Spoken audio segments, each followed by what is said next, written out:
So welcome everyone. I'm delighted to welcome you to this IAPMR dialogues. The title of today's webinar is The Structural Transformation of the Public Sphere and Public Service Media in the Age of Digital Capitalism and COVID-19. I'm delighted to have with us Professor Fuchs from the University of Westminster.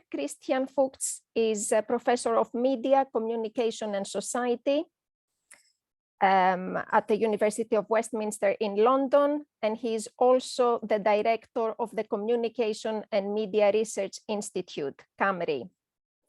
His research is focused on the political economy of communication and the internet.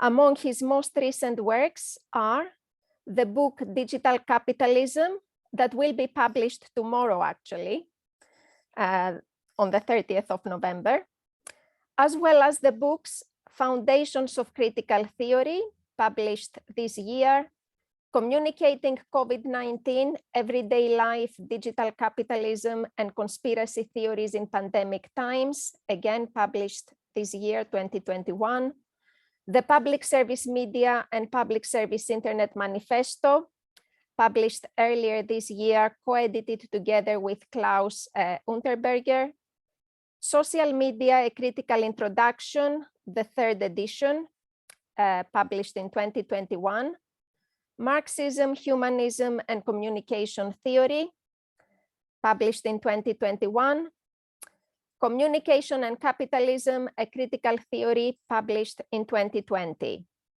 He is also the co-editor of the journal CCC, Communication, Capitalism and Critique.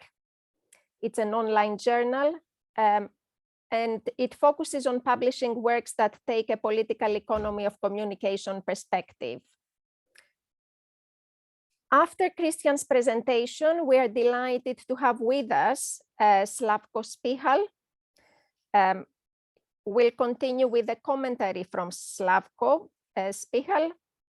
Slavko is a professor of communication and public opinion at the University of Ljubljana's Faculty of Social Sciences, fellow of the Slovenian Academy of Sciences and Arts, and regular member of Academia Europaea. He is founder and director of the European Institute for Communication and Culture and editor of its journal, Javnost the Public. He was a member of the International Council and Deputy Secretary General of the International Association for Media and Communication Research, and chair of the advisory board of the European Communication Research and Education Association, ECREA. His research interests include communication and public sphere theory, media politics, public opinion, and communication research methods. His most recent English language books are The Liquefaction of Publicness, Communication, Democracy and the Public Sphere in the Internet Age, which he's edited with Routledge, and it came out in 2018, and Deification of Public Opinion and the Public Sphere, How Extraction Replaced Expression of Opinion. This is forthcoming with Anthem Press. Before we start, just to say that this is the last webinar of the autumn series of IAPMR. We'll organize more webinars and activities in the new year. And of course, in the new year in 2020, we'll have the RIPE conference that will take place in the autumn in Vienna in Austria. So without further ado, I give the floor to Christian to start. So welcome, Christian. Yes, I have to switch to my PowerPoint presentation. I think you should be able to see that, right? It's coming, yes. Are you able to see my PowerPoint? Yes. All right. All right, so I will talk about the structural transformation of the public sphere, and these are reflections on the 60th anniversary of Habermas' book on the structural transformation of the public sphere. That's my structure, but I don't explain it in detail. An introduction. Yeah. So Habermas' book was first published in 1962 in German, Strukturwandel der Öffentlichkeit. It took a long time until it was published, translated and published in English. Actually, it came out in 1991 in the English language edition. And the question I'm asking is this book still relevant today, yeah? In the context of digital capitalism, the pandemic, and so on? Some examples, yeah, that have to do with the public sphere. In the pandemic, citizens tend to trust quality news on the one hand, and also public service media. That's what surveys have shown.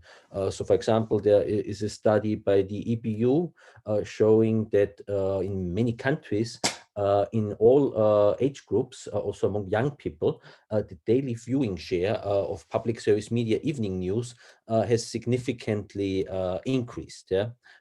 So that's an important finding. Yeah. There is also a survey conducted in many countries by YouGov in the context of COVID-19.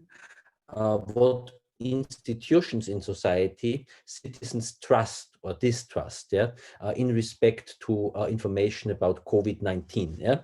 So we can have, for example, a look for the data for the United Kingdom, yeah, and what we can see here is that only 11% of the respondents trust comments on social media, yeah.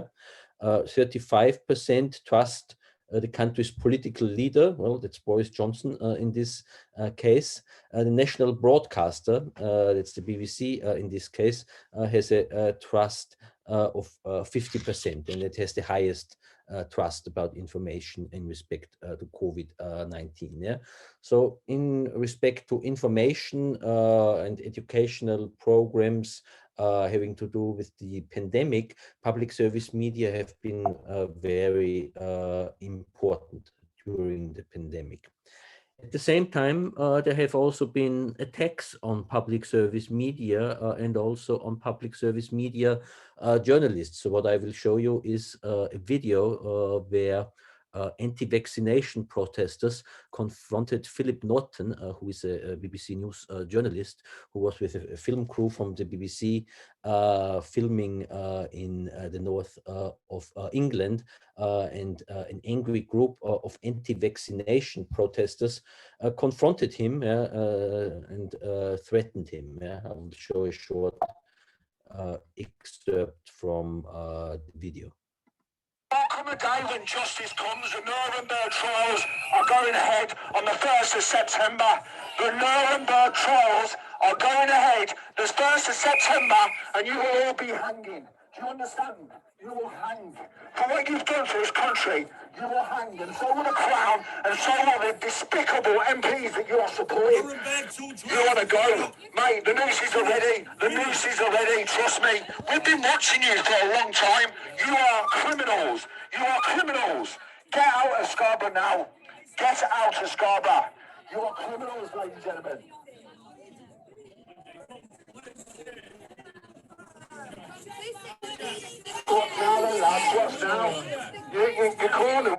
I will stop it here. I think you can get the message. So these are anti-vaxxers arguing that the BBC is lying about the pandemic, showing false images, inventing numbers of sick people and so on. Well, and they argue very radically, that the journalists should be hanged, and they say the nooses are ready because the journalists are lying and are criminals and so on. And they're saying there will be new Nuremberg trials. Yeah, I mean, comparing to the Second World War and the Shoah. Yeah. So the BBC then tightened security after some of its journalists received death threats. Yeah. There were also anti-vaccine protesters occupying ITV News and Channel 4 headquarters and so on. So on the one hand, we see an increased trust in public service media. On the other hand, we see also an increase of attacks on public service media. Yeah. There are also data on attacks, fatal attacks on journalists. The latest data is for 2018, and TV journalists are most vulnerable to fatal attacks. In 2018, that's worldwide, globally. 33 TV journalists were killed and 26 print journalists and so on. So there seems to be a polarization of trust and distrust in public service and public interest media. And I think that's the context where we can ask, how has the public sphere been structurally transformed in the digital age and in the context of COVID-19? I will start with something a bit more theoretical, and then I will also present some results from my own empirical research.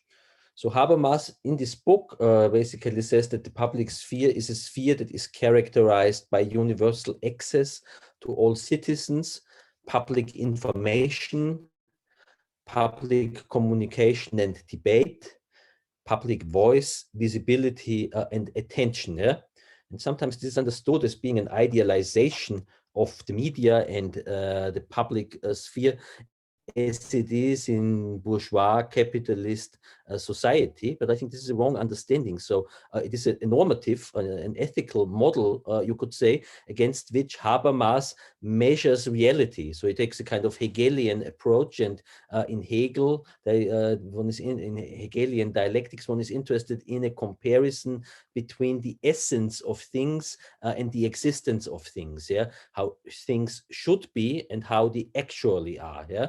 So Habermas says that the public sphere is the norm of a democracy, and then it's also a model of criticizing actual developments of society that do not correspond to this norm. Yeah, so it is a critical theory concept. I mean, at least that's how I understand it.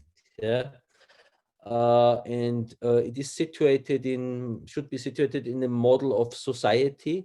So the public sphere interacts with other realms of society, especially politics, economics, and culture. So it's a kind of interface, yeah, that stands in between other spheres of society. And then one can maybe also distinguish different levels of organization of the public sphere at the micro, meso, and macro level. And I mean, a micro public is a small public. Maybe that's an everyday conversation you have with your friends about politics. Yeah, that would be a small micro public that you create. A meso public is a public of a medium size. Yeah, so maybe a book launch, yeah, with an evening-long discussion could be such a meso public, and the macro public are large publics, yeah, and here the mass media play a role. Yeah, that's why I put in here that mediation. Yeah, but what I'm showing here is classical mass media, where there are a few journalists and a large audience. Yeah, of course that is also changing, but what I want to say by that is that mass media play an important role in macro publics. In the work of Gerhardt and Neidhardt, yeah, two German sociologists, the public sphere is based on Habermas conceived as a communication system. Yeah? So Neidhardt writes that in the public sphere, there must exist speakers who have something to say, and an audience that listens, and mediators who relate speakers and the audience if they are not in immediate contact with one another. That is journalists and the mass media. So they understand the public as a communication system. Yeah? So the media system and media systems certainly are an important part of the public sphere. They provide public information, yeah, and then there's an interaction with politics, with the economy, and so on.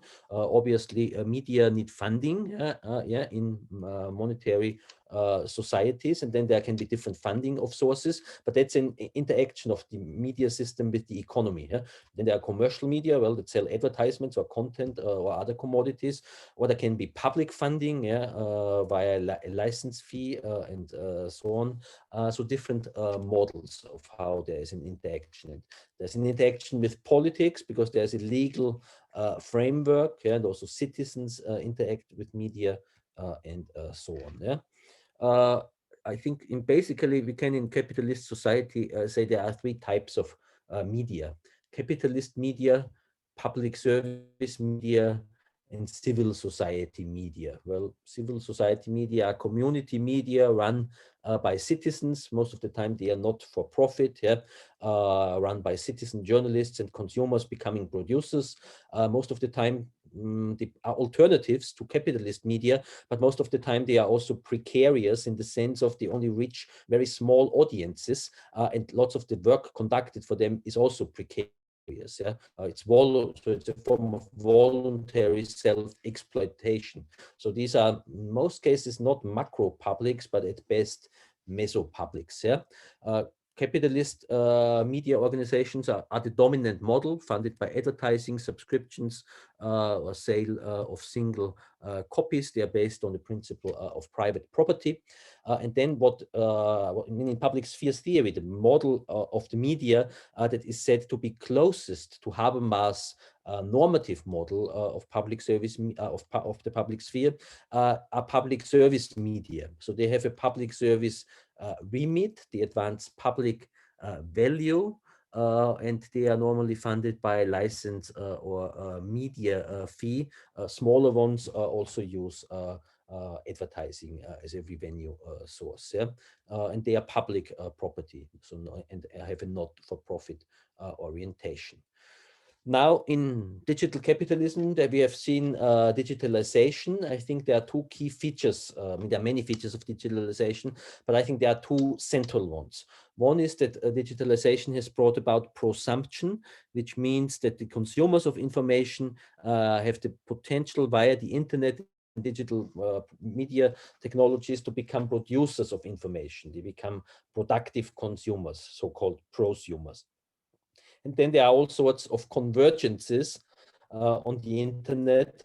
The boundaries between different social practices, different social roles, social systems, and different publics converge so that, I mean, I try to visualize this. What happens is actually there are internet platforms and there are profiles that users have on these platforms, and there are different roles and activities in different parts of society all become mapped onto these single profiles. So they act in different roles as friends, family members, workers, citizens, members of cultural organizations. And all these activities converge in different on internet platform profiles. Yeah, and this then also has to do with the digital transformation of the public sphere on all of these levels, micro, meso, and macro of the public sphere. So also the different activities in public spheres get mapped to the user profiles on digital platforms. Yeah, and the way publics can be organized are also changing. So, for example, on the macro level, I was redrawing the image here because what happens now is that there is also the potential for users of these platforms creating information. This does not mean that in the mass media everyone becomes a citizen journalist now. Yeah, it's rather uncommon actually, but there are more interactive feature now also of the mass media. Yeah? Discussion forums below articles that are published, yeah, and more interactive and participatory formats and so on. Yeah. Well, and I do think that digital media enables in the public sphere new forms of political information, political communication, and political decision making and cooperation. That's what this image visualizes. Yeah. Habermas, in his book Structural Transformation of the Public Sphere, turns the notion of the public sphere into a critical theory notion via the concept of the refeudalization of the public sphere. So he says refeudalization means that there are mechanisms that tend to destroy democracy. Yeah? And later in his main work, yeah, the theory of communicative action, he conceptualizes or reconceptualizes the refeudalization of the public sphere as the colonization of the life world. And he says there's a political process that colonizes the life world. He speaks of bureaucratization, and he says monetarization is the economic colonization of the life world. So he says bureaucracy and monetarization. I think monetarization is a strange term. I think commodification or capitalization would be a better term. I mean, it means social relations are suddenly based on the logic of capital and commodities. He thinks these are undercutting the potentials of democracy. I think one point that is rather missing in Habermas' works is the aspect of ideology. Yeah? So that in these two books, there is hardly any mentioning of ideology. The only work where there is a bit of mentioning of ideology is Habermas' discussion of Herbert Marcuse's work, which is called Technology and Science as Ideology. Yeah? But he also gives no clear definition of ideology. So the classical Frankfurt School ideology critique does not play such a big role for Habermas, although he comes certainly also out of the Frankfurt School. Yeah, my own approach, I do not speak of colonization of the life world, but I'm using Marx's notion of alienation, and then distinguishing between three forms of alienation. In the economy, the exploitation of labor power, yeah, so that's economic alienation, and commodification in general also plays a role here. Domination is the form of political alienation that results in an exclusion of individuals and groups from decision-making processes, and ideology that results in disrespect and tries to manipulate the perception of the world by certain groups and individuals is a cultural form of alienation. And my argument is that these three processes, exploitation, domination, and ideology, when they diffuse into society, that they undercut democracy, they undermine democracy, and thereby also limit or destroy the public sphere. So I think there are three processes of economic, political, and ideological colonization of the public sphere. One has to do with capitalization, commodification, and class structures, one with political domination, and one with ideology. Yeah? So you could call this process also ideologization. Yeah? Sounds a bit strange, but it means social relations where ideology suddenly plays a role. Yeah?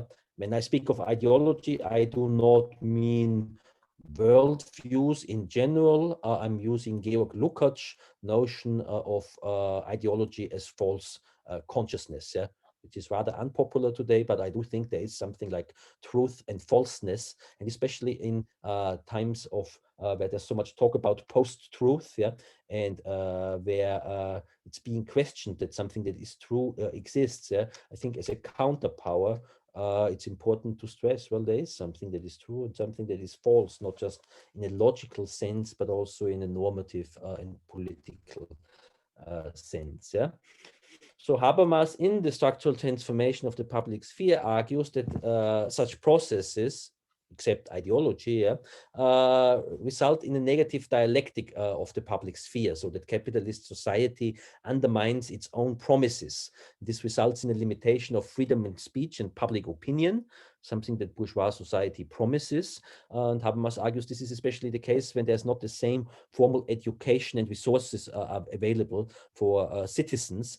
And he says there's a limitation of the freedom of association and assembly when big organizations enjoy an oligopoly of the publicistically effective and politically relevant formation of assemblies and associations. Sounds complicated, but what he means is that large corporations in the economy and big political organizations are much more visible and present in the public sphere than an everyday citizen. Yeah, and he says this limits freedom of association and assembly.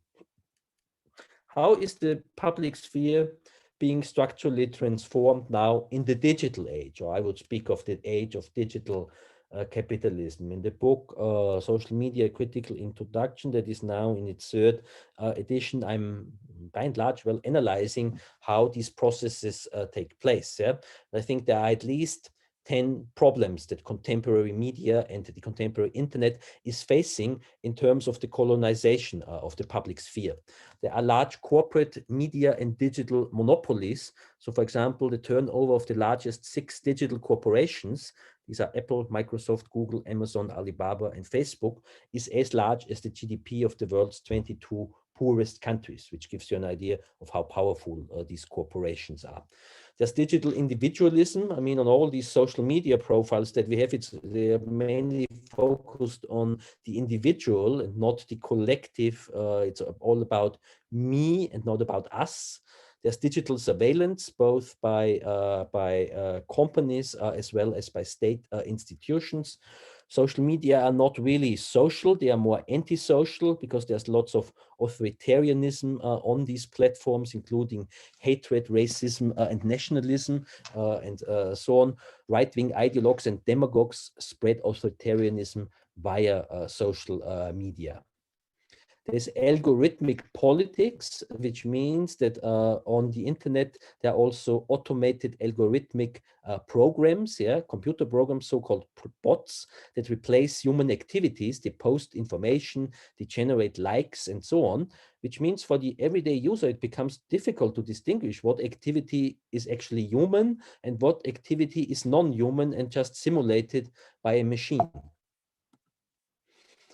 Then there are echo chambers on the internet. So that's also what Habermas in his later work stresses when he there are few passages where he comments on the internet, and he argues the internet is a fragmented online public. And I think what we have realized now in the age of post-truth is that there are echo chambers. These are fragmented online publics where users tend to engage mainly with those who hold the same opinions as they do.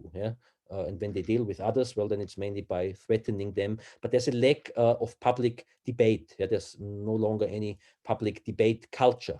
Also, lots of things that happen on the internet, I would characterize it as digital tabloids. So the kind of strategies that the tabloid newspapers have, interest in scandals, sensationalism, and so on.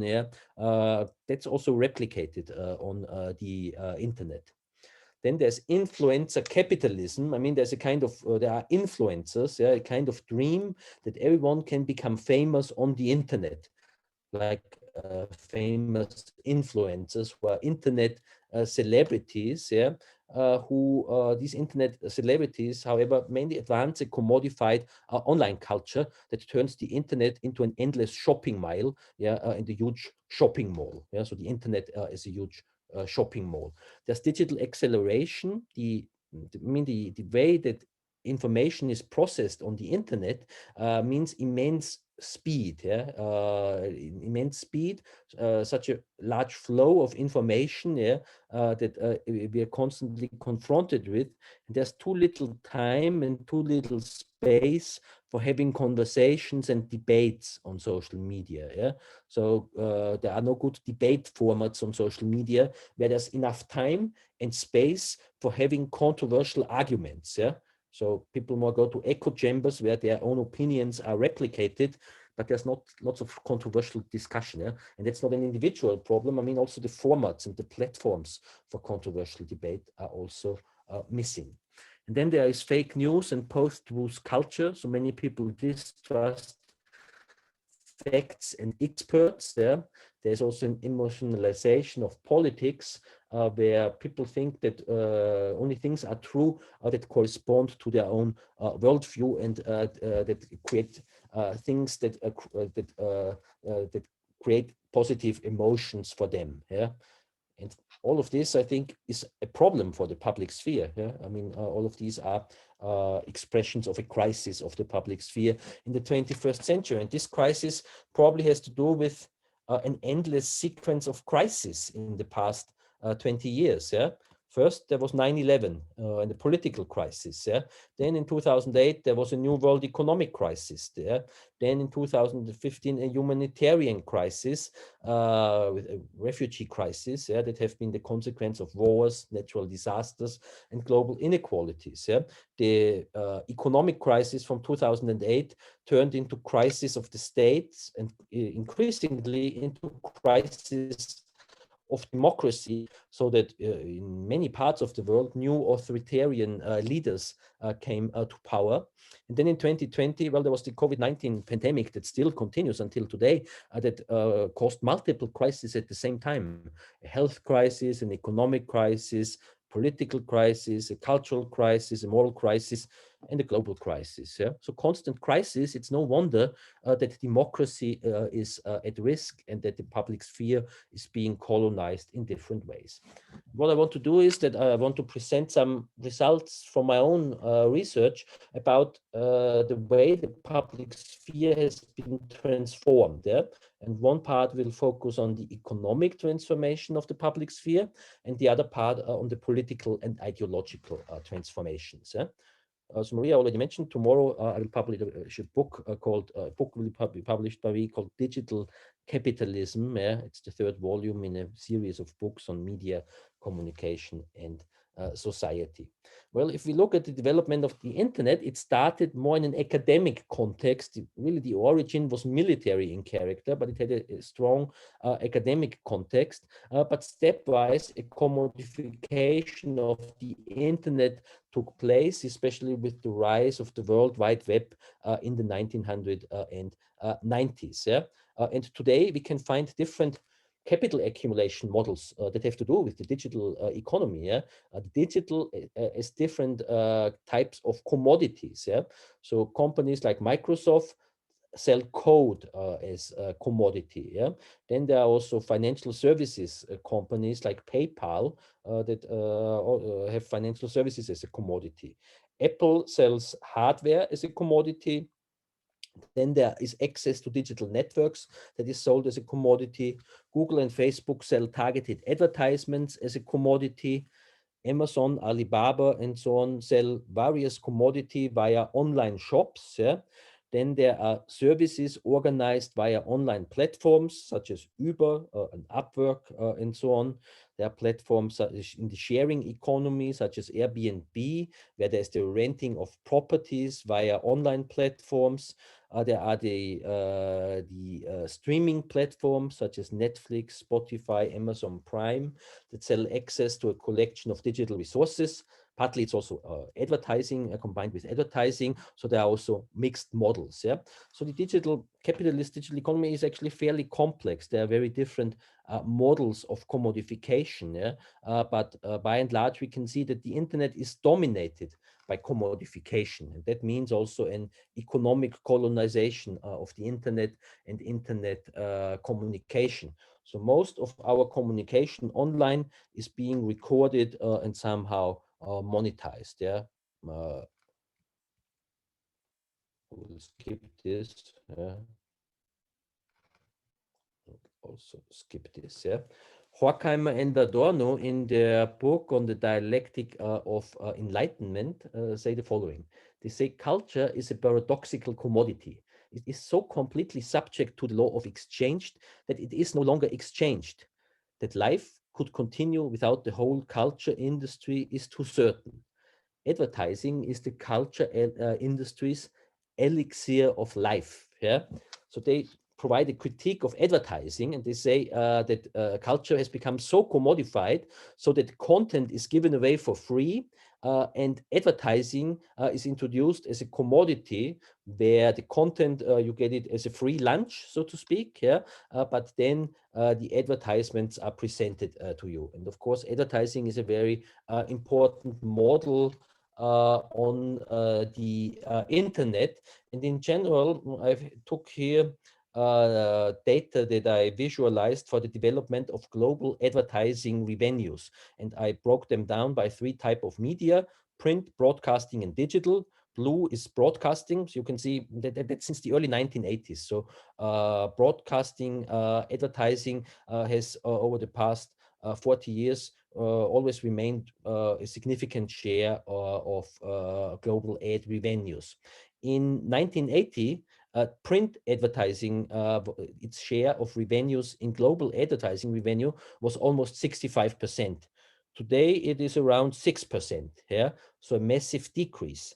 And you can see that corresponding to this decrease of the revenues in print advertising is an almost exponential growth of digital advertising. Yeah, so digital advertising accounts for nearly 60% of advertising revenues globally today, and that's also a structural transformation. And of course, with the print media, that has to do not just with magazines, but also the news media. And there's lots of talk since years about the crisis of the news media. And this crisis is actually a political economy crisis. It has to do with the crisis of funding for news organizations. Yeah? And well, you could say it has to do with their commercial character, and the commercial character relying so much on advertising backfiring, so that they are no longer able to compete with the big digital giants like Google and Facebook, who control the digital advertising business. And I looked at some further data. Yeah. So I looked up the annual revenues of Google and Facebook. Together, they have revenues of 268.4 billion US dollars in the financial year 2020. That's 45.4% of the global advertising revenues and almost 80% of the global digital ad revenues. So Google and Facebook, practically speaking, together hold an oligopoly in digital advertising. Yeah, they are very powerful there. I will skip this a bit. Yeah, I do think that digital advertising has some features that are peculiar to digital advertising and make it different from traditional advertising. There's a constant surveillance of users in real time based on the collection of big data. Audience studies, as in classical advertising research studies, is no longer needed because there's a total surveillance of all usage activities of the users on the advertising funded platforms plus other platforms. The advertising is targeted and personalized. Advertising is sold based on algorithmic auctions, and there are algorithms that predict the interests of users based on their activities and the activities of millions of other users. Well, and Facebook and Google have something like more than 2 billion users in the world. Yeah, so they are indeed the largest advertising agencies in the world, and they make use of massive amounts of data in targeting advertising. The question is, are there alternatives to the capitalist organization of the internet?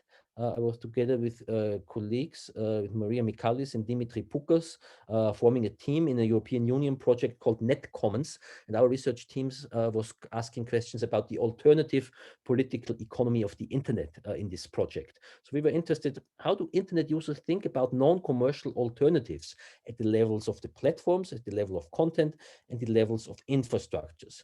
We conducted a survey among 1,000 users of the internet, and we're asking them, how do you feel about the fact that search engines and social networks like Google, YouTube, and Facebook use your personal data for profit-making purposes? And what we found out is that the very large majority of users feel very concerned about surveillance, privacy violation, and so on. Yeah. And it's not a surprise. I mean, I did my first empirical study of social media users in 2008. Yeah. And already back then, and we can replicate the same results now. I was asking users in a survey back then, yeah, what is the biggest advantage and the biggest disadvantage of social media? And normally the answer is, my biggest concern is privacy violations, surveillance, and so on. I don't want that. And they say the biggest advantage is I can stay in touch and get connected with my friends across distances and so on. So it is ambivalent. There are things that users very much cherish about social media. social aspect, yeah, but they dislike the commodified aspect that their data is monitored, stored forever, and so on, which implicates somehow that they like social media, but maybe there is a desire, a wish for a different kind of internet platforms, yeah, that does not commodify the data. We were then asking, would you consider using alternative platforms instead of Facebook, Twitter, YouTube, Google, and so on? Yeah, and around 11% said they already use an alternative platform. 30% said they would definitely use one. 45% said they would if their friends would also do so. Yeah, so if you count that together, it's around 85% of users saying, well, there is a desire, a wish for alternative platforms. So we can get a pretty good picture by empirical studies that there is really a wish for alternatives to YouTube, Google, Facebook, and so on. But no proper alternatives exist. There have been attempts like Diaspora was the attempt to create a kind of open source alternative to Facebook, yeah, but it didn't gather any users really, and it still exists, but it's very precarious in terms of its users. In the economic transformation of the public sphere, we also find what I call influencer capitalism. So this is the rise of celebrities on the internet. So celebrity, you could say, is a cultural dimension of capitalism. And influencer capitalism, first and foremost, is an ideology that claims that when you are active on social media platforms such as Instagram, Snapchat, TikTok, and YouTube, there are great opportunities for you to become wealthy and famous. So it's a bit like the American dream, yeah, that promises that you can ascend from washing dishes to becoming a multi-billionaire. Of course, these are, for most people, these are empty claims.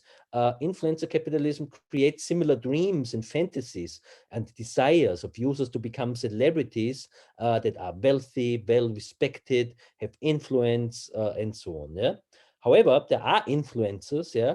Above all, they are advertising channels, and they become successful because so-called multi-channel networks, which are advertising agencies, support them and create customer relationships between the influencers and large companies that then place products in the videos that these influencers record. Yeah. One of the world's most famous influencers is Ryan. Yeah. Ryan is a 9-year-old boy. He has more than 30 million followers on YouTube.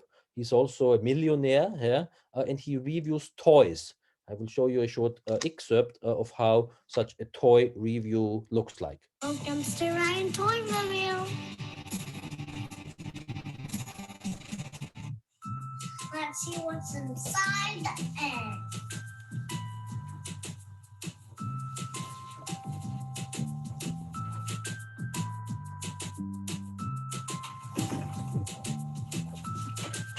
Whoa, what is that?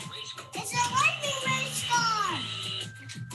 1, 2, 3, go. Ooh. All right, I think you can get the idea. So he reviews toys, basically. These are Disney toys, yeah, from the Cars movies, yeah. Well, and it's a product placement, basically, by Disney, but millions of kids, yeah, like to watch these toys reviews. And I would say that the capitalist influencer industry promotes commodity sales and thereby also the logic of capital on the internet. And it's a false claim that everyone can become famous in influencer capitalism. Yeah. Basically, when you look at influencers, there are two main types: female influencers who are focused on fashion and beauty, and male influencers who are focused on computer games. Yeah. But one of them, Michelle Phan, who has around 9 million subscribers, had a kind of burnout and was then posting the following video, yeah, announcing that she will retire from social media to her 9 million followers. During one of my sleepless nights, I found myself watching one of my earlier videos. I'd forgotten how genuine and full of life I once was. It was such an innocent time, before the money, before the fame. I felt like somewhere along this journey, I lost myself. Was it because of money? I spent my whole life chasing after success, only to find myself running away from the very thing that mattered. Myself. My true self. In the end, I wasn't fooling her, because deep down, I wasn't happy. I've grown to learn how money can buy many things, like peace of mind, comfort, status, anything but happiness. So that's a kind of immanent critique of the influencer industry, yeah, from one of the influencers themselves, yeah, arguing basically that the logic of money and the idea that I want to become rich and famous and well respected and so on, well, resulted in psychological alienation, depression, loneliness, anxiety, unhappiness, and so on, yeah. And she says, well, money cannot buy happiness, yeah. And well, Adorno and Horkheimer would have said the same, probably. During one of my We'll skip this.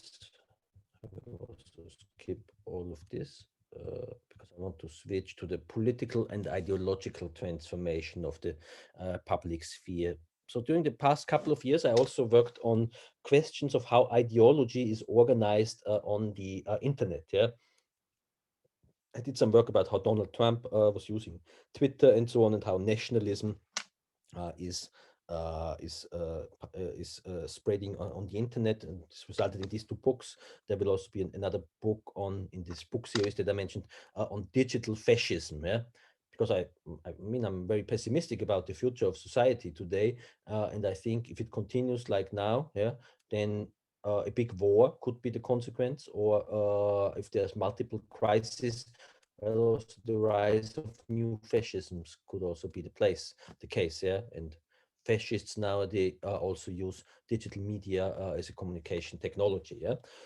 So starting from 2016, really after Trump became the US president, I became interested in analyzing ideology on the internet. So what I did during the US presidential election 2016 is that I collected lots of tweets by Donald Trump and I analyzed these tweets, yeah. And what I found out is that there are basically four elements of how Trump communicates via social media. Yeah, he presents himself as a strong leader, so authoritarian leadership is an element. It's very nationalist in character. He uses the friend-enemy scheme, yeah, and he's very militaristic on the one hand, and this militarism goes hand in hand with patriarchy. Yeah, so if there's one thing that he mentions positively, yeah, then it is the US military somehow, yeah, and the military always has very conservative values also in respect to gender. I also analyzed, I mean, how Trump became rich is not as it's not in the real estate business. Yeah, so his father gave him some money, and he inherited stuff from the real estate business. Yeah, but what helped him much more is reality TV. Yeah, and so he made lots of money in the first decade of the 2000s via The Apprentice. Yeah, this reality TV show that he hosted. And what I did for the analysis of Trump is that I watched all of the 200 episodes of The Apprentice with Donald Trump, and I analyzed the elimination scenes in the boardroom. Yeah, and I'll show you a short excerpt from one of these elimination scenes. His agent brought 6 or several people. And what did you do, Tom? Did you bring money to? I didn't know. I was organizing everybody. You didn't organize very well. Okay, but you had a lousy-looking store. Okay. You had no control over Dennis. Not that anybody can control Dennis, because I'm not sure he can be controlled. But you had no control over Dennis. I took a. And you didn't bring any money in. I took a non-traditional Wait a minute. approach. You couldn't control him. You brought in no money, and you had a lousy-looking store. You weren't much of a team leader. Well, when you say I'm a bad leader, you have to understand. Well, you're not a good leader, I'll tell you right you have now. to understand. First of all, you could have been fired last week. You didn't get along with your team. This week, you're worse, and you're the project manager, but you had a guy that didn't even show up. But that's also under your leadership. Misunderstanding of what happened there. Frankly, you want to know the truth? I think Jesse's in. I think I should fire maybe both of them. Clint, if you're me, who would you fire? I'd fire both of them. Brian. I think when Tom didn't show up this morning, that showed that he wasn't ready to. Who are you fired today? It would be Who Tom. would you fire between the two of them? Who would you fire, bro? Tom, period. I think You would fire Tom because he was a lousy project manager. And frankly, you were lousy last week, Tom. Tom, you're fired. Go. You were lousy last week, lousy this week. We have to do it. Go. All right. That's fine. All right, I think that's how, that's how the public sphere looks like today. I think reality TV has done lots of harm to the public sphere, actually. Yeah, and it's, The Apprentice especially. Yeah, so it's these people competing for who can become a successful manager. Yeah, but it advances neoliberal subjectivity. It's all about individualism and egoism. Solidarity is discouraged. It's all about possessive individualism, survival of the fittest.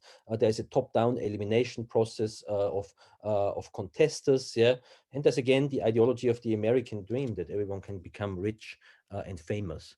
I then analyzed in all of these episodes the arguments that Donald Trump uses for firing these candidates. Yeah, in most cases he says you have no leadership capacity in almost 50% of the boardroom scenes, which on the other hand that he considers by leadership he means top-down authoritarian leadership, and he sees this in a business context, but as an authoritarian leader, that's also how he behaved in politics. Yeah, so probably there was never a US president as authoritarian as Trump before. Well, which then, of course, resulted in the final instance in the storm on Capitol on the 6th of January 2021, that Trump was calling for the rally on the 6th of January, yeah, and already in December he tweeted there will be a big protest in Washington DC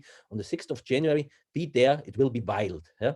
And then in the 2 months between the day after the US presidential election and the coup attempt, he unleashed a constant stream of almost 2,000 tweets. Yeah, I analyzed these tweets, and he made the most used words there are fraud, rigging, fake, and so on. So he constantly repeated the message that there was an election fraud going on, and we know that this was a completely invented false claim. Yeah, and also in the speech that he gave on the 6th of January this year, he again repeated the claim that the election was stolen from him, and then no less than 20 times he mentioned that there must be a fight, or that one must be fighting. Yeah, so he was, for example, saying you have to get your people to fight.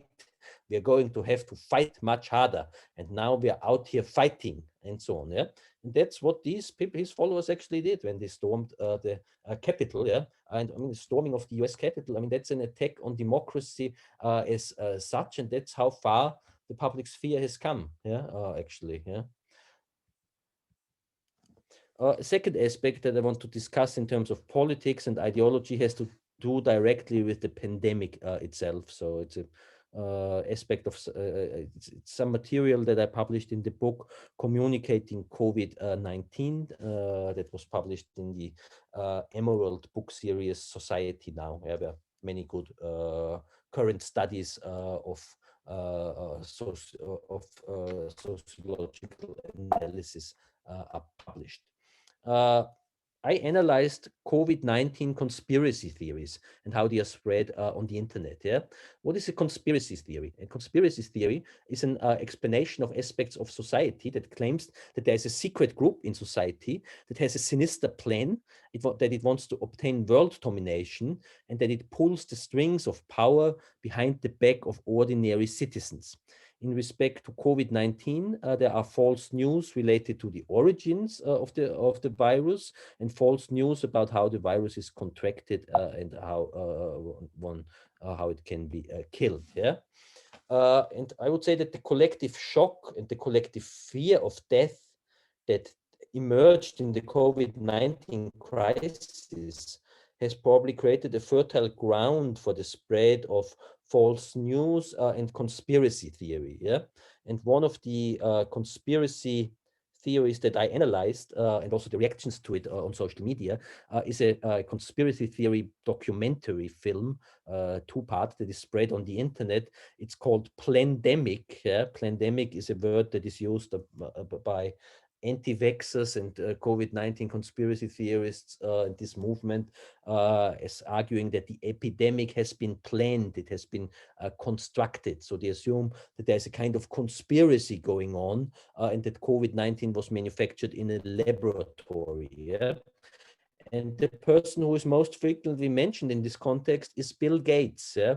So they argue that Bill Gates manufactured COVID, the virus, in the coronavirus, in a laboratory in order to make money and lots of profit from vaccines. Yeah, I'll show you a short excerpt from this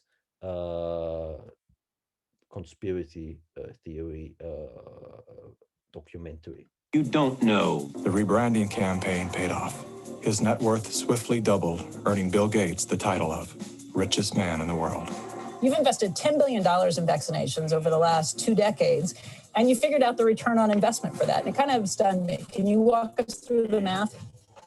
In a Wall Street essay, Bill Gates declared vaccines the best investment I've ever made. There's been over a 20-to-1 return. So if you just look at the economic benefits, that's a pretty strong number compared to anything else. The Gates Foundation expanded rapidly into a massive, vertically integrated multinational corporation, controlling every step in a supply chain that reaches from its Seattle-based boardrooms to the villages of Africa and Asia. William H. Gates III and Melinda French Gates. As the top donor to both the WHO and the CDC, no one man has more power than Bill Gates to influence and control the health and medical freedom of all people. Normalcy only returns when we've largely vaccinated the entire global population. This will be the new normal. All right, so there, I think you get an idea of how this documentary argues, basically. Yeah? So it argues that Bill Gates declared in the Wall Street Journal that vaccines were the best investment I've ever made via the Gates Foundation. Yeah, and therefore, the basic argument is that they argue Bill Gates is a greedy capitalist. He made lots of money via software in Microsoft, and now he tries to make even more money via vaccines. And then they say, well, that explains why he created the virus in a laboratory. Yeah.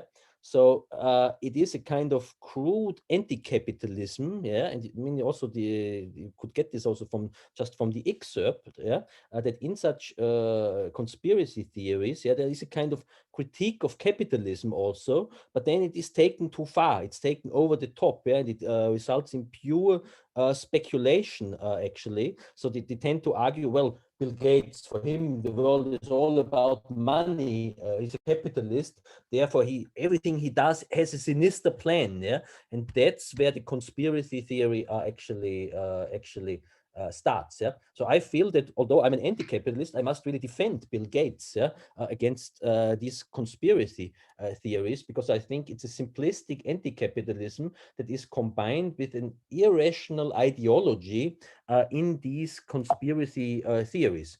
And it's not so new, because fascism traditionally also was anti-capitalist, yeah, but it was always a very reduced and reductive form of anti-capitalism. So the Nazis were also anti-capitalists, but they did not oppose capitalism as such. They argued that there is a form of capital that is parasitic, financial capital, and they said financial capital is Jewish, and so on. There's also in such conspiracy theories, they are also highly prone to advancing anti-Semitism. Yeah? So there's also a kind of combination. And if you actually look at this Wall Street Journal article that they reference very briefly in this documentary, yeah, then, well, it says Bill Gates, the best investment I've ever made.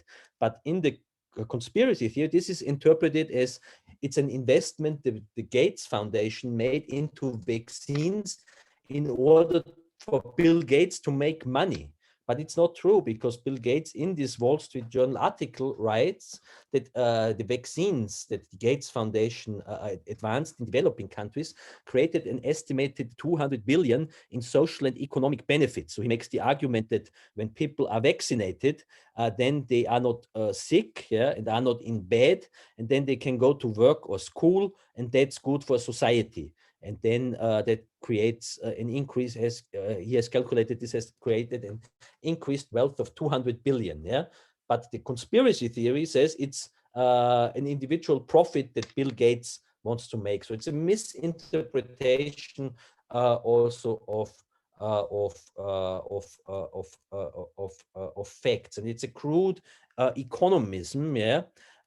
So it is certainly true that, I mean, that why is Bill Gates investing lots of money into socially responsible projects via the Gates Foundation? Yeah, it has to do with capitalism, where the rich try to manage their image. And probably Bill Gates does not have a very good image, so it also has to do with improving his image in the public. But the Gates Foundation, it has not to do with Bill Gates making more money, because simply put, yeah, Bill Gates is so rich, yeah, he does not need more money. Simply, yeah, he can afford philanthropy that he reduces his wealth. Yeah, he can afford investing into vaccination campaigns and research about vaccines.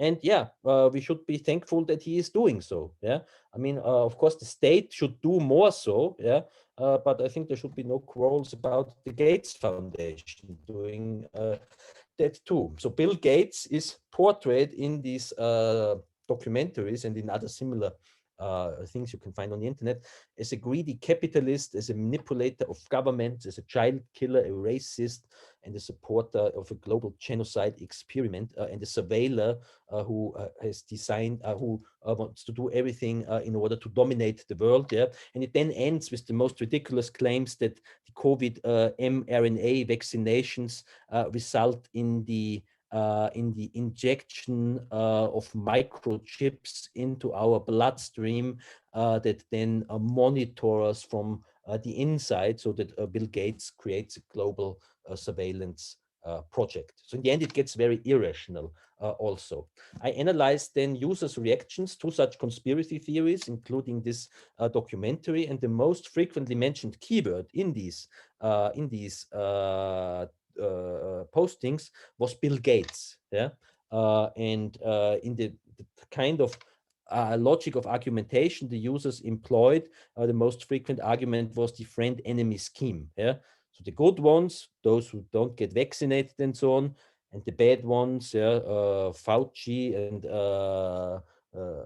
Gates and others who want to, and the doctors and the experts, the liberal elite and so on, who want to dominate the world. Yeah. So, for example, they say Bill Gates, yeah, first he stole people's precious time with his shitty software for decades. He got paid a lot for it. Now the greedy sack wants to save the world as a philanthropist by forcing mass murder through gene-altering vaccinations, mRNA. A satanic family with devilishly too much money and influence. I think that summarizes the whole conspiracy theory. Bill Gates made lots of profit via software, Microsoft. That's why there must be some evil satanic plan, some going on. Yeah, and if Bill Gates is involved in vaccines, then it can only be for the money. So these are that's the reality of how the public sphere look like. But I want to end on a more positive note. Yeah, the question, how could the alternatives look like? Yeah, and I think the alternative, part of the alternative, could be a renewal and a reinvigoration of public service media in the digital age, and the creation of a public service internet. Yeah.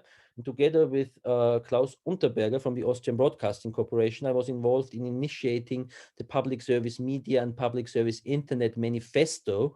It was also published as a book, yeah, with several accompanying book chapters. Yeah, And this manifesto basically demands the safeguarding of the existence, independence, and funding of public service media, such as the BBC, as well as the development of a public service internet and the resourcing of public service media to provide the development of online platforms that support such developments. Yeah, you can download this book for free. Yeah, it's an open access book, and there's also the manifesto in it.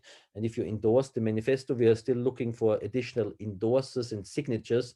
You can go to the web address that you can see here, bit.ly/sign PS manifesto, and you can sign it there. And I'll talk a bit about what this manifesto is all about.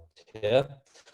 The basic idea is that the media and internet platforms should not serve private but public interests, yeah, so that they should be media of the public sphere media. And the manifesto, I quote from it, it says, we need to rebuild the internet. While the contemporary internet is dominated by monopolies and commerce, the public service internet is dominated by democracy. While the contemporary internet is dominated by surveillance, the public service internet is privacy friendly and transparent. While the contemporary internet misinforms and separates the public service internet engages, informs, and supports the public. Although the contemporary internet is driven by and drives the profit principle, the public service internet puts social needs first. Yeah. So a public service internet is an internet where people share, communicate, decide, discuss, play, create, criticize, network, collaborate, find, maintain, and build friendships, fall in love, entertain themselves, and do so as a common activity without any corporate mediation. Yeah? So the corporate mediator, the corporate platforms that make profits are cut out. Yeah? They are unnecessary middlemen. Yeah? Public service internet platforms are provided by public service media organizations that have a not-for-profit imperative and have a redefined public service remit, a digital remit to advance information, news, debate, democratic communication, education, entertainment, participation, and creativity with the help of the internet. So the idea of, this public service media and internet manifesto was collectively written. Klaus and me initiated it, but there was a group of around 30, 40 people actively working over it over a sustained period of time in various iterations and based on a discussion process. Yeah, so it's not authored by one or two people. It's a collective public service internet collective that authored this manifesto, and thus far it was signed, this manifesto, by around 1,200 endorsers, yeah, including, for example, Jürgen Habermas himself, and also Noam Chomsky and many others. Yeah. What I did in the very early phase, in end of 2019, as a preparatory work for the creation of the manifesto, was an exploratory survey, yeah, a survey among experts, yeah, interested in the public sphere and public service media and the internet, focused on three themes: communication, digital media, and the internet in an ideal world, progressive reforms of public service media, and how public service media and the internet could look like in 2030. This was run in late 2019, this survey. It was open questions, yeah, so a qualitative in character, not a quantitative survey, yeah, and I received 141 responses. And then this report, the report of this survey, is also available in the book that you can download, in the Public Service Media and Public Service Internet Manifesto book. Yeah? And I then did a thematic analysis of the results, trying to distill what do people who are interested in public service media and a different internet, what do they see as important characteristics of an alternative internet? And I identified 12 of such dimensions.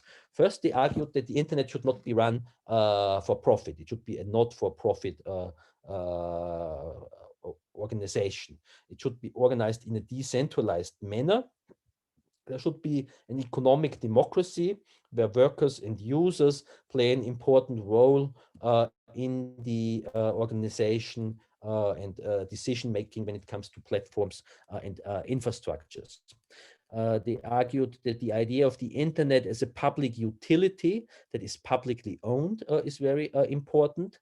They argued that public service internet is one model. So-called platform cooperatives internet platforms run as self-managed companies, so-called cooperatives, is another model that they do coexist, but they could also cooperate in synergetic ways. They argued that there should be free access to the internet and digital technologies and the content provided by such platforms, that the technologies should be environmentally sustainable, that there should be no authoritarian state control and no censorship and no surveillance of such internet platforms. That digital media literacy is something that is important and should be advanced, that it's important for public service internet platforms that the affordances of the internet, namely the capacities and capabilities of users to participate in the production of content should be advanced.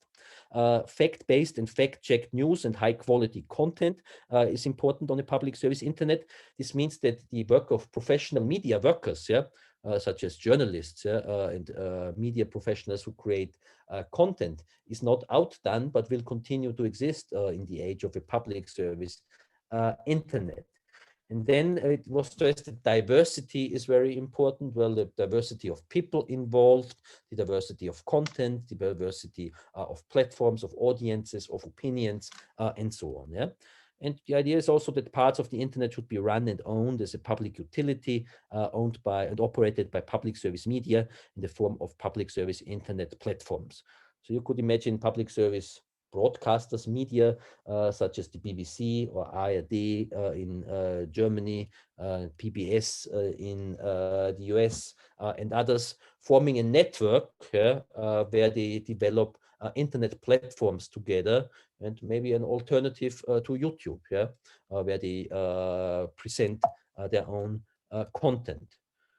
I have some examples of excerpts from quotes from the survey, but I don't go into them. You can read more about it in the survey report. Yeah. So one concrete idea for a concrete platform could be a public service version of YouTube, a public service YouTube, where I think YouTube is so dominant in user-generated video. There is not real. There are some other platforms such as Hulu and Vimeo and so on, but nobody uses it. Yeah, everyone is on YouTube. What if public service media, a network of public service media, provided an alternative? Yeah, it could focus on user-generated videos that accompany regular radio and television broadcasts. So maybe there's a documentary film, and then the users are asked, create your own short 5-minute comments and upload them to a video platform. So that would make use of the affordances of digital media. But at the same time, there is the traditional more broadcasting model of professionals creating content, but it can be combined.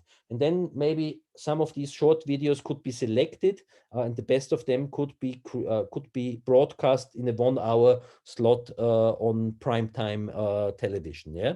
So I think there's also the potential then for the collective production of videos. Yeah. School classes, groups of pupils and students, council houses, groups in council houses, adult learning groups, groups in unions, religious and philosophical groups, civil society groups, groups of friends, and so on, could come together and create such videos on such special occasions. Also, public service media have huge archives, unused archive material, that partly it's digitized, but it's not really available readily to the public. If public service media would digitize all of their archive material, radio and television content, and would publish it based on Creative Commons non-commercial licenses on such platforms, then users could remix and reuse it and could create their own content based on it. Yeah. So you can see that would be an idea for an alternative version of YouTube run by public service platforms. Yeah, I was already mentioning that there's a lack of debate really today. Yeah, I think there are no good political debate programs nowadays on television, and that's a lack really. Yeah? Especially in times where political opinion is so polarized, we need more debate, controversial debate, and the best debate program format that was existed ever is one, in my opinion, is one called Club 2. It was created by the Austrian Broadcasting Corporation in the mid-1970s and was running for almost 20 years. And the idea of this program was that it's a living room atmosphere. There are like 6-7 guests, yeah, discussing a controversial topic. It's live. There is no studio audience. And there is open airtime. Yeah, so there is not an end, not an artificial end to the debate. They continue debating until they say, "Now we go home." Yeah, and there were lots of controversial debates. Yeah, sometimes they were discussing until 2, 3, or 4 in the morning. Yeah, I think such debate format should be brought back, but kind of Club 2.0, but via a public service YouTube, where also users can participate. Yeah, so there could still be a studio debate, but users could upload comments or maybe questions that they want to pose to the studio debate. And at certain points of time, some of these videos could be selected and could be screened as discussion inputs. And the users, or maybe a selected number of users, could be selected by chance, and they could also discuss among themselves on the platform, but maybe in a non-anonymous manner. They should be known by name and address when they register, yeah, which can be done for all those who pay license fee, for example, yeah, because the anonymity on the internet also invites nastiness, yeah, when people do not know who when people think others do not know who they are, then they try to, sometimes they resort to hatred and threats and so on. So non-anonymous debate in the public sphere. What next steps are needed for creating a public service internet? Yeah, I think what is needed are funding and resources. Yeah, legally speaking, a digital remit of public service media should be defined. Yeah, we need new ideas for platforms and formats. Yeah, there should be development projects and research projects. I mean, by development project, I mean development of concrete platforms and accompanying research. Yeah? And money would have to be invested into such projects. Yeah, public money. Yeah.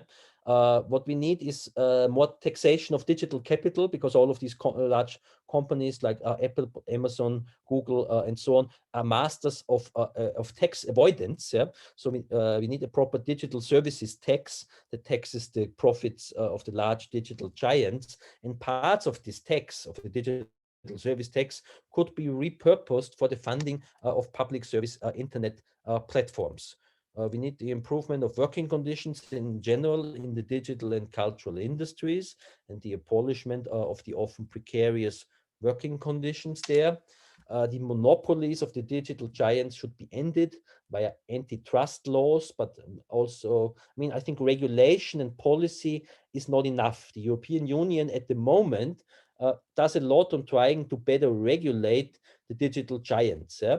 But I think that's not enough, because it's not regulation is good, but it does not create an alternative. Yeah? We need public service alternatives that compete with the corporate US digital giants, yeah?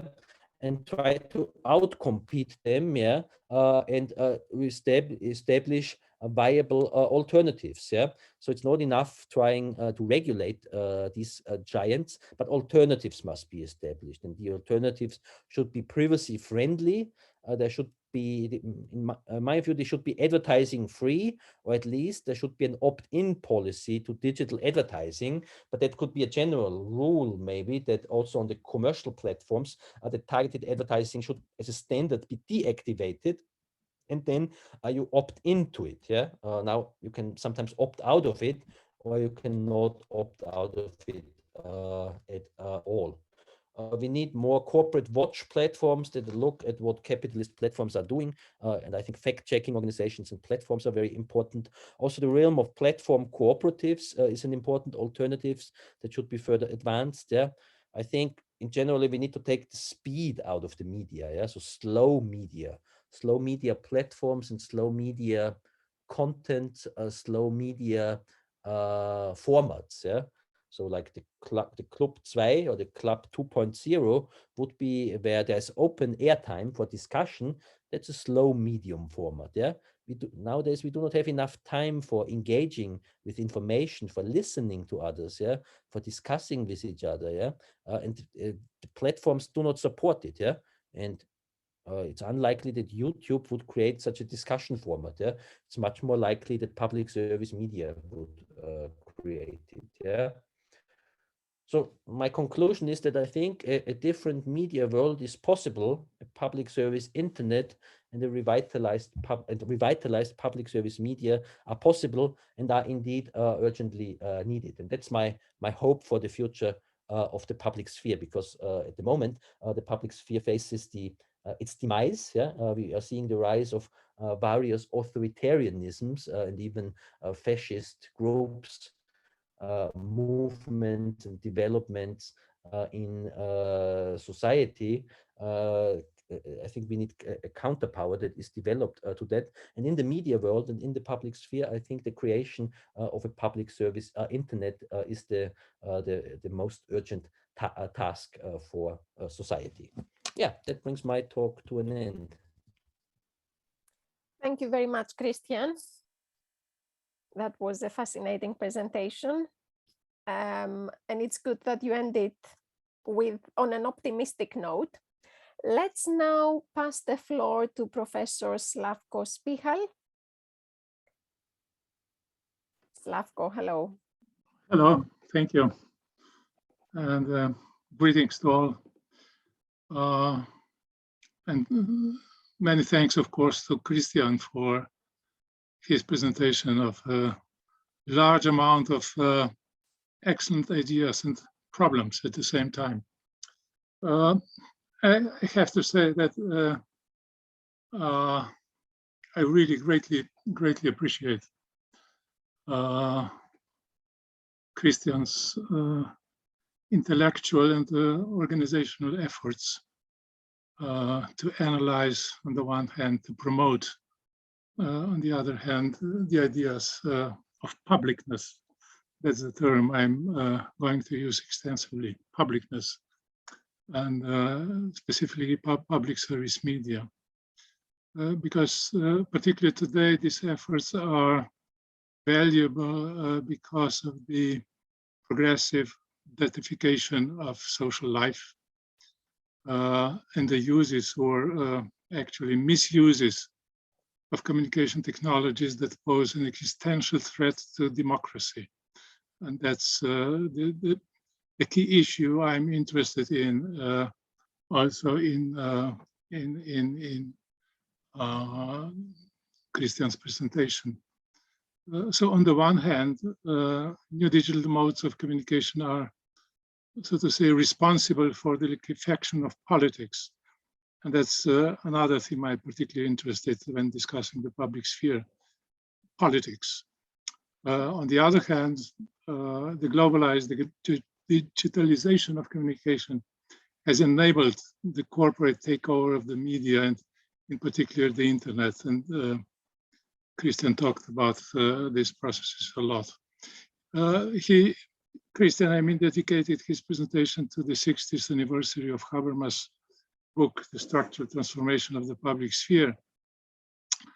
Given my age, it may be understandable that I'm particularly interested in the historical context of the ideas, not only those presented by Christian, but also those discussed by Habermas. So out of respect and for the sake of historical memory, I would like to remind you that this year and next year are also we are celebrating important anniversaries of some other exceptional works that have shaped the history of publicness research.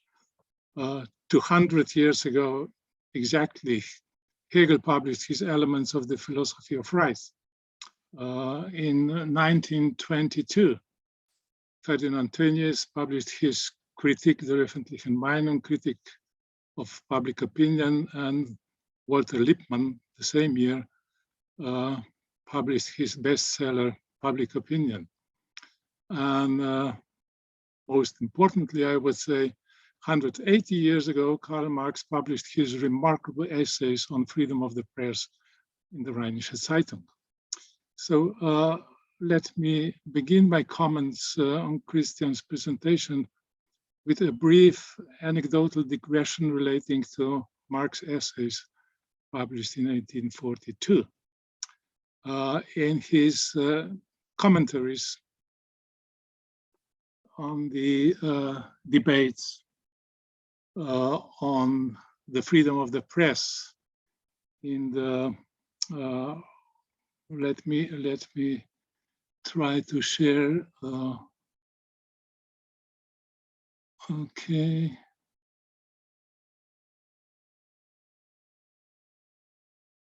It's not.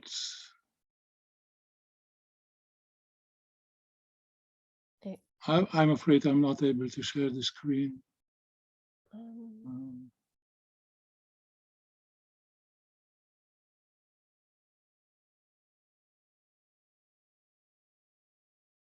Okay, I'm not sure. Do you want to try one last time, Slavko? Yes. Thank you.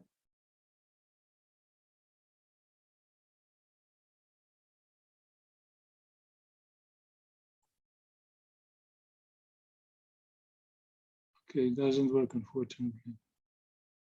It worked before, but it doesn't work anymore. Yes, because we tested it.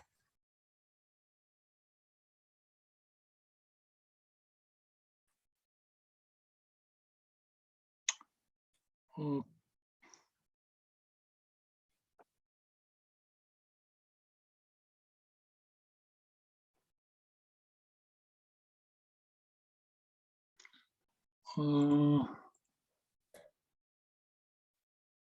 I don't know if you could, or if it's too much, to email it to me and then I could try.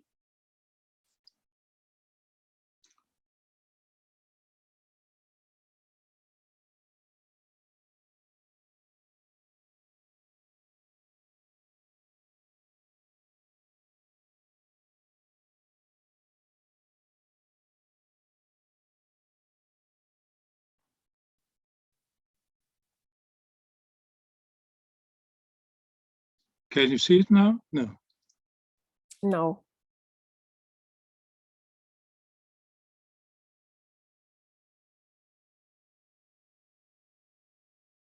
Oh, I think it's coming up. It is? Yes. Okay. We can see it. Surprise.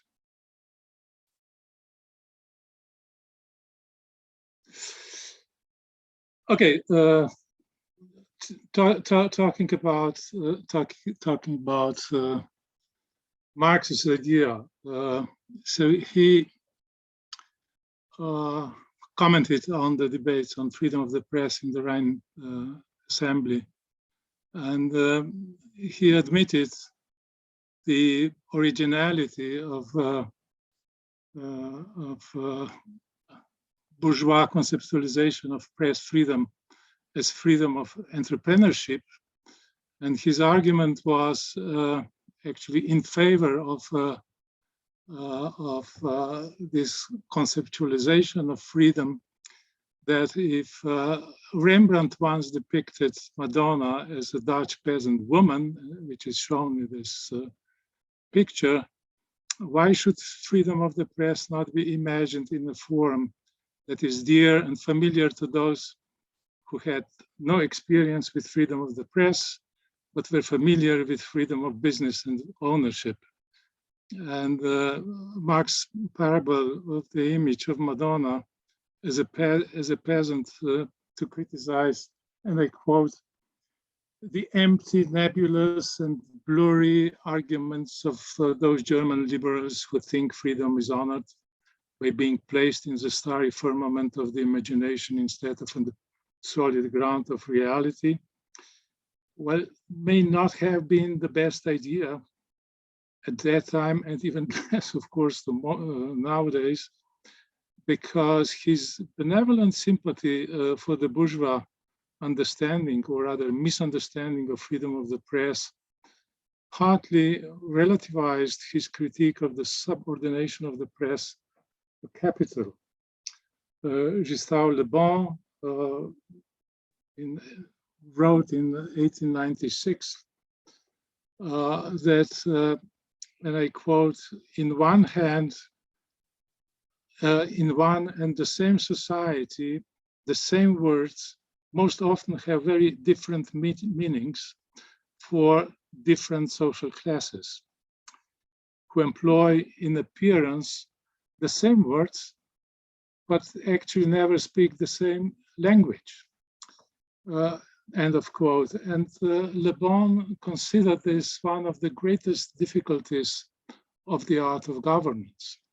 So my comment would be that it's not surprising then that the term freedom of the press, despite the critique first substantiated by Marx, has retained the meaning of corporate freedom to this day, at least for the capitalist class. For the 2 centuries since then, the persistent domination of benign liberal support for the market regulation of media freedom and the subordination of media to property freedom, in fact, ignored the contradiction between, on the one hand, the civilizational and, on the other hand, class definition of communication freedom. It is a modern expression of a fundamental contradiction, which was already inscribed in the invention of writing, which on the one hand marked the beginning of civilization, and on the other hand, the emergence of class society. This brief historical insight is not meant to be consolation, suggesting that the modern communication crisis is nothing new, which indeed isn't, but this would be a poor consolation anyway. Rather, I want to draw attention to the need to ask ourselves why, despite all the early warnings by critical philosophers, economists, sociologists, nothing has happened that would seriously challenge the controversial historical development of communication and media governance. That is, as Marx said, that is taking place on the solid ground of reality, not in our imagination. As the media are the most important pillar of publicness, they are not only a communication medium, but also and primarily a medium of publicness. This issue is primarily related to substantial changes in communication and society brought about by the internet. So the internet in its early stages of development seemed to democratize social communication by providing equal opportunities, universal access to digital communication media as the basis of the principle of publicness. This was not really a dramatic change compared to previous technologies, as new communication technologies have always been considered potentially democratic, effective in reducing costs and accelerating the dissemination of content, increasing the number of available communication channels or media, and possibly generating content diversity. More specifically, the internet has significantly enhanced several other important, potentially democratizing features of communication. It has established relatively effective modes of communications without the need to invest large resources, which have transcended the boundaries between private and public, the boundaries between interpersonal and mass communication. They help communities to stay in touch with each other, Internet also enabled coordination between communication networks across national borders in safe environments. The Internet also allowed authors to maintain control over communication and to avoid state control and censorship to a large extent at the beginning. However, through decades, 30 years of development and technological and proprietary upgrades of the early Internet, these features have been largely degraded, freed from initial democratic momentum, and trapped in the communication inequalities that characterized mass communication in late capitalism. In my forthcoming book on datification of public opinion in the public sphere, which is focused on the trying to find the answers to the questions why and how extraction replaced expression of opinion, I discussed some of these controversial developments related to the datification of communication in particular. And the critical issues that are closely related to Christian's reflections on democracy, communication, public sphere, refer, in my opinion, primarily to these topics listed here on the slide. So it's about, I mean, one of the key issues is disempowerment of the public by quantification of public opinion that started in the 30s, so it's about 80 years ago. And it was followed by threats to publicness, by the datification of the public sphere, started let's say 20 years ago.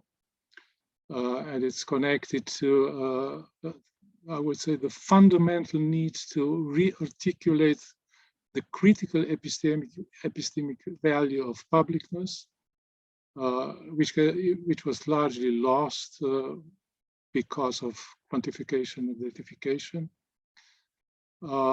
It's related to the changes brought about by opinion mining in the so-called network public sphere.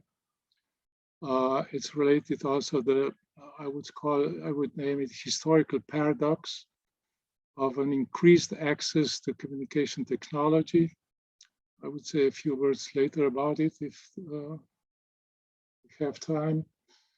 And it's also related to the importance of the so-called public worthiness instead of newsworthiness. So it's about public worthiness of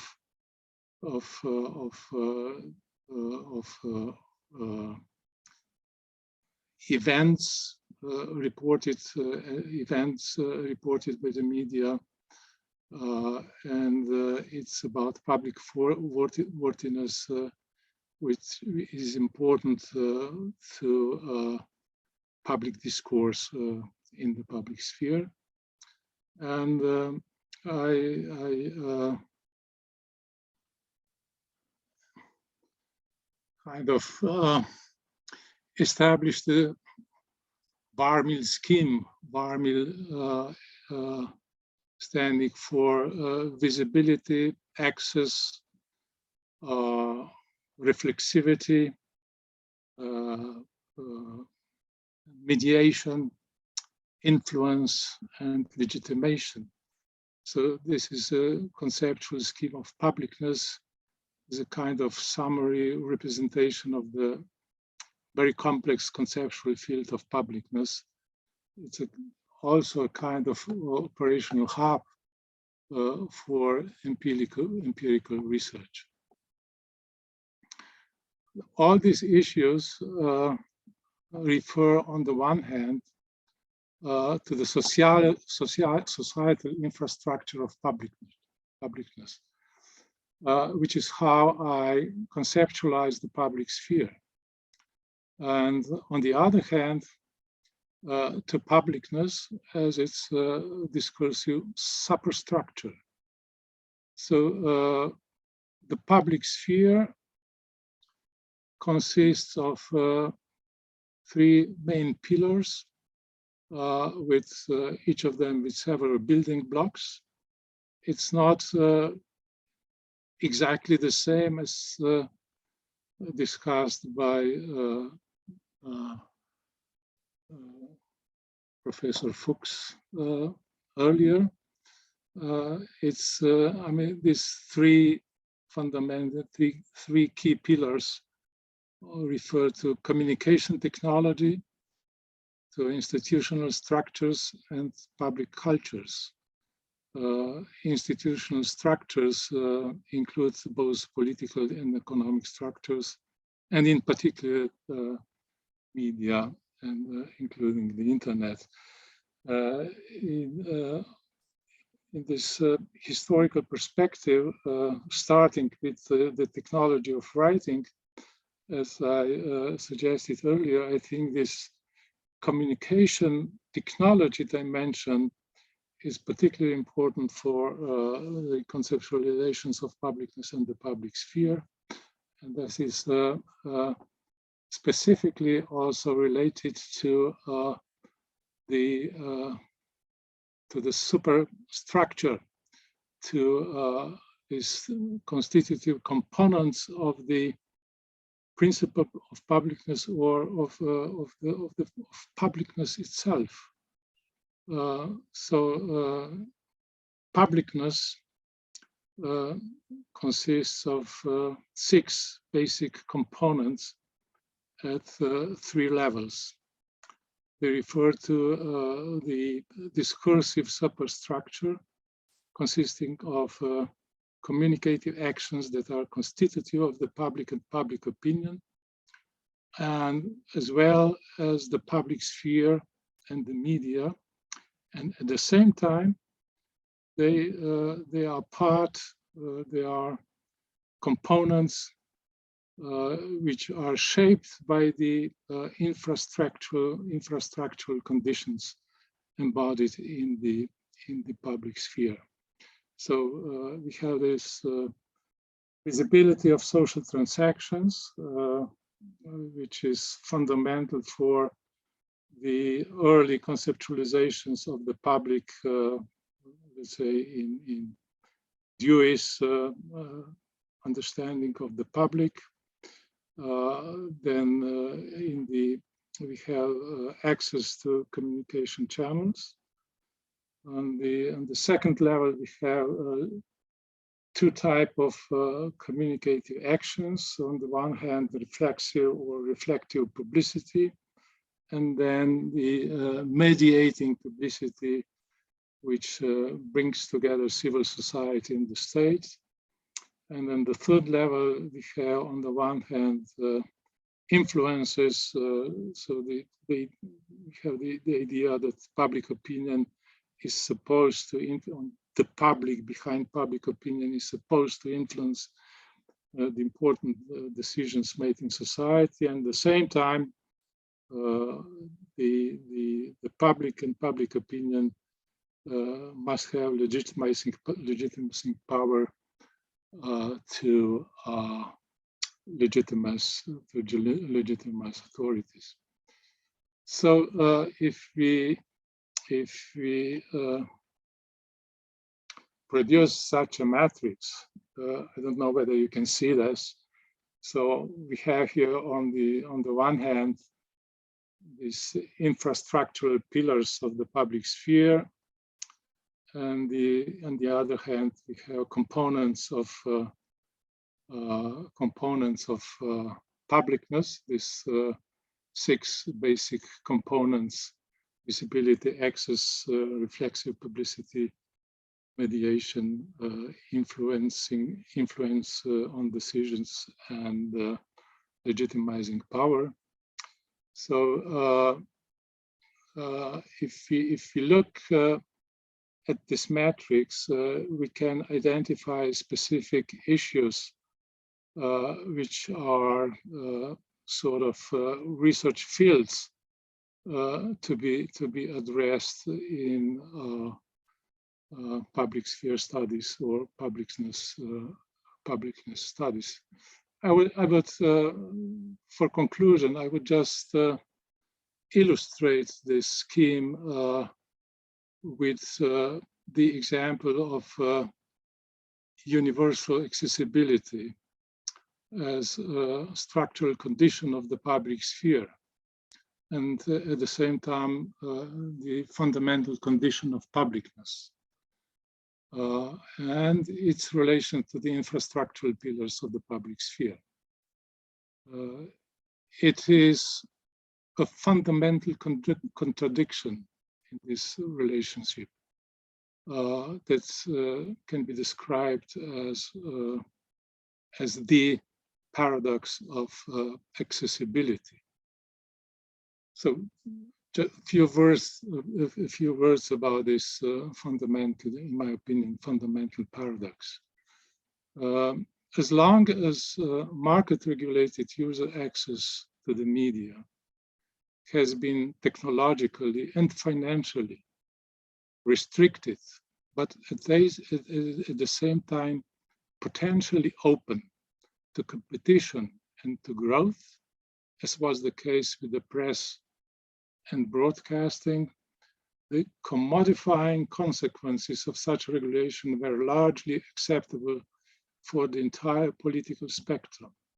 And all this, through all this period of time, through 200 years actually, this the idea of the freedom of the press as the commercial, or as a kind of commercial, was a commercial freedom, persisted without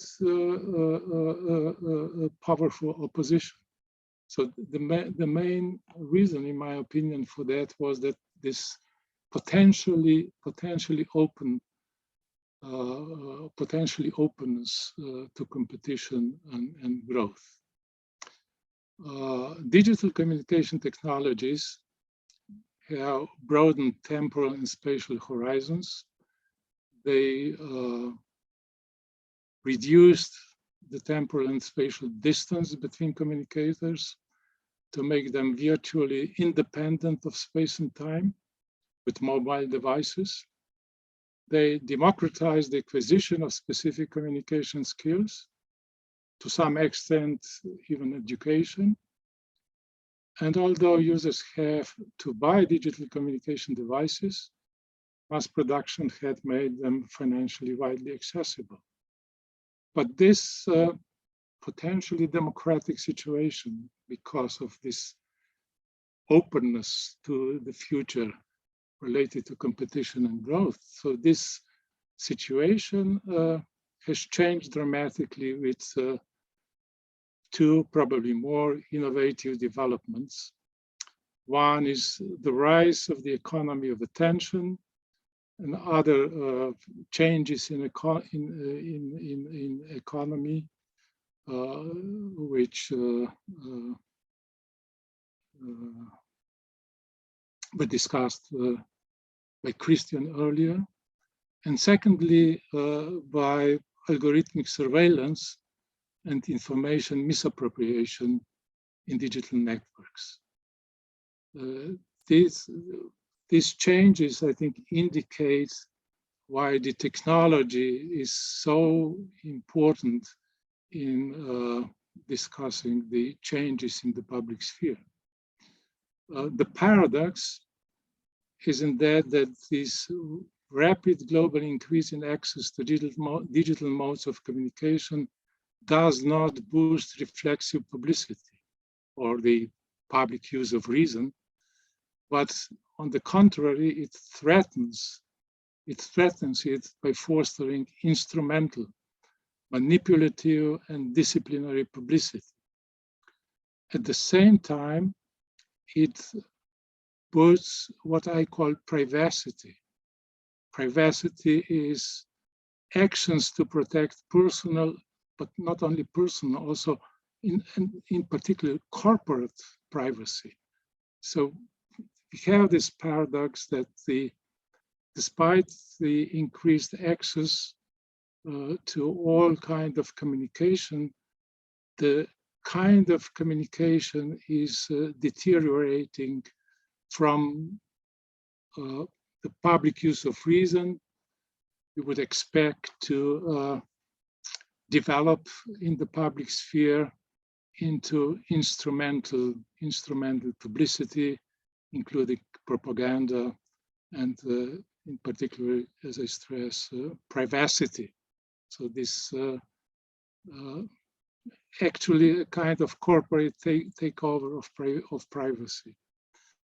So as publicness stands and falls with universal access, this paradox calls into question the nature of the digitally created publicness. What are the alternatives? The paradox of accessibility that has always existed has intensified to the point that it has outgrown market regulation, which is reflected in the accelerated monopolization of the internet and pauperization of online public discourse. So we actually, I think we came to the end of the street, hopefully not that street. And the critique is nowadays, I think, becoming more powerful than was during the 200 years until now.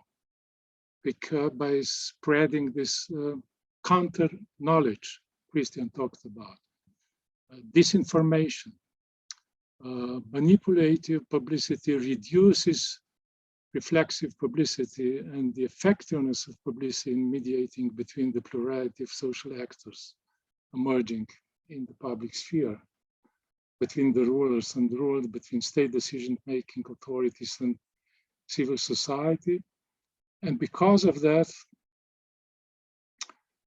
the possibility of functional activation of actors to make visible societal dissent and opposition actions is also reduced.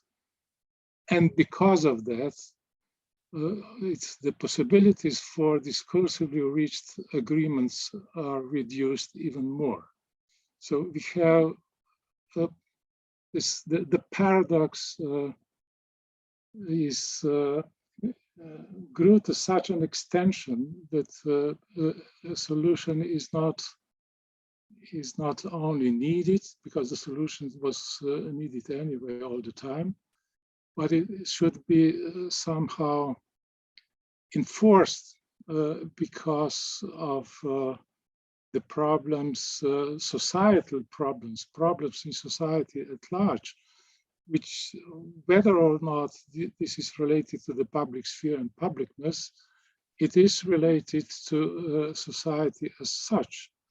So there is an urgent need to, of course, not only to address these issues, but to try to find solutions for these problems. And this brings me back to the beginning of my short intervention. I really appreciate Christian's efforts, not only to discuss these issues, but only to put a lot of efforts to try to change these controversies and paradoxes we are facing today with the development of internet and its influence on the public sphere globally. Thank you. Thank you very much. Before we open it up to Q&A, Christian, do you want to briefly respond? Yeah. Is my video on again? I think it's coming up. Yeah, just wait a second. Yeah, damn. Yeah, thank you for your intervention, Slavko, also. Yeah, so what I appreciate really about Slavko's work is that he's really an expert on the theorization, analysis, and of the public sphere, and also the history of the public sphere concept. So I learn a lot from Slavko also, and I recommend to everyone also to have a look at his forthcoming book on datafication and the public sphere. I already had a chance to read some of the chapters in it. Yeah, so I think very good book actually, and I think Slavko reminded us also, yeah, that these topics with the public sphere are not something that now exist only in the age of digital capitalism. So it's much older, and he specifically talked about Marx writing on the freedom of the press. And yeah, what we have nowadays, and what I have also been talking about, are basically two things. We have the digital monopolies, the corporate giants on the one hand, and then some forms of political control of the internet and ideological control of the internet.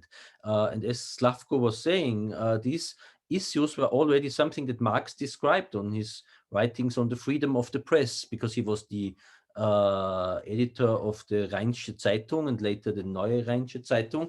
And it was the Prussian regime that censored the press. That's why Marx and other socialists and Democrats and liberals opposed the state censorship of the press, and at the same time he opposed the corporate control of the press. And there's this famous formulation by Marx saying, "The primary freedom of the press lies in not being a trade." Yeah, maybe we could also say that's true of the internet today. Yeah? The primary freedom of the internet lies also not in being commoditized, probably. Yeah, so we can learn a lot from history here also, and this shows that this notion of the public sphere is not new, and that, I mean, what Slavko was saying, I interpreted it also as meaning, well, there's a basic contradiction that class societies and capitalism as such are facing, a kind of contradiction between class society and democracy. And if one looks into Habermas' book, I would say it's his most Marxist book, actually. Yeah. Or if you formulate it differently, you might say it's his only Marxist book, maybe also. He discusses Marx's notion of the public sphere quite a lot in the structural transformation of the public sphere, and also draws, in my opinion, a quite radical conclusion, namely that Marx was already making, that what is the public sphere in the end? That in the end, the public sphere is the combination of socialism and democracy. Yeah, so it is socialist democracy and democratic socialism. Yeah, and the two things belong together. Yeah, and yeah, that's probably the perspective that we also need in the internet age still. Yeah, and I mean, but it's not like not just an alternative societal framework. The question is, how can we create seeds of socialist democracy today? Yeah. And I think media and platforms that are not organized based on the profit principle are a step towards this combination of socialism and democracy. Yeah. Thank you very much for your intervention, Slavko. Thank you both very much. What I'll do is I'll stop the recording